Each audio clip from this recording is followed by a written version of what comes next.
Dami niyan, ayun po. Tinatapon lang. Kasi pag expire na rito sa American Samoa, pagpapago, tinatapon na nila. Yan, ang dami niyan. Karton po. Ivory. Ang bawat isa nito, 4 ang laman. 4 laman sabon yan. Ito, ivory naman. 3 naman laman ito. Ayan, tingol, detergent. Dami niyan, boss. Tinatapon lang. Yung iba nasa kasamahan. Nasa kasamahan ko rito. Siyempre, kumuha rin sila. Tinatapon lang. Kinukuha namin. Sayang. May ba guys?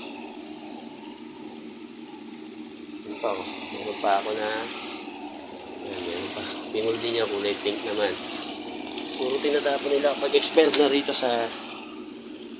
rito sa store nila, hindi pa pwede kasi masisita ng DOH. Tinatapon nila guys. Okay ba guys? Sayang eh. Pagka pera, papadala natin sa Pilipinas para sa mga mahal natin. Okay?